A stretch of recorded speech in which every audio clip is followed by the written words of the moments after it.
Chapter 77. The Great Heidelburgh Tun. Now comes the bailing of the case, but to comprehend it aright, you must know something of the curious internal structure of the thing operated upon. Regarding the sperm whale's head as a solid oblong, you may, on an inclined plane, sideways divide it into two quoins, whereof the lower is the bony structure, forming the cranium and jaws, and the upper an unctuous mass wholly free from bones, its broad forward end forming the expanded vertical apparent forehead of the whale.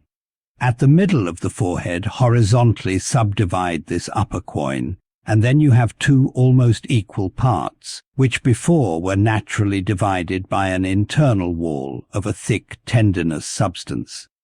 The lower subdivided part, called the junk, is one immense honeycomb of oil, formed by the crossing and recrossing into 10,000 infiltrated cells of tough elastic white fibers throughout its whole extent. The upper part, known as the case, may be regarded as the great Heidelburgh Tun of the sperm whale. And as that famous great tierce is mystically carved in front, so the whale's vast plaited forehead forms innumerable strange devices for the emblematical adornment of his wondrous tun. Moreover, as that of Heidelberg was always replenished with the most excellent of the wines of the Rhenish valleys, so the tun of the whale contains by far the most precious of all his oily vintages, namely the highly prized spermaceti, in its absolutely pure, limpid and odoriferous state. Nor is this precious substance found unalloyed in any other part of the creature. Though in life it remains perfectly fluid, yet, upon exposure to the air, after death, it soon begins to concrete, sending forth beautiful crystalline shoots, as when the first thin, delicate ice is just forming in water. A large whale's case generally yields about 500 gallons of sperm, though from unavoidable circumstances, considerable of it is spilled, leaks and dribbles away, or is otherwise irrevocably lost in the ticklish business of securing what you can.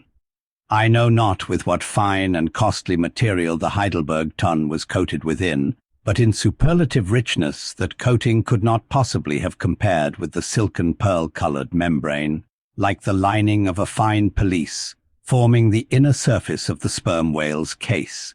It will have been seen that the Heidelburgh Tun of the sperm whale embraces the entire length of the entire top of the head, and since, as has been elsewhere set forth, the head embraces 1/3 of the whole length of the creature, then setting that length down at 80 feet for a good-sized whale, you have more than 26 feet for the depth of the tun, when it is lengthwise hoisted up and down against a ship's side.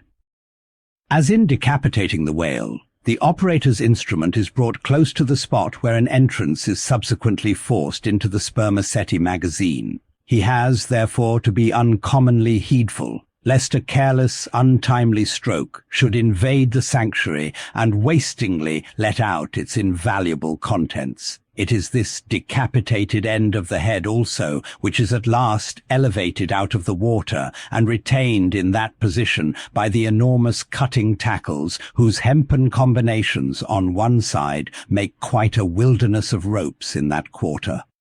Thus, much being said, attend now, I pray you, to that marvellous and, in this particular instance, almost fatal operation whereby the sperm whale's great Heidelburgh Tun is tapped.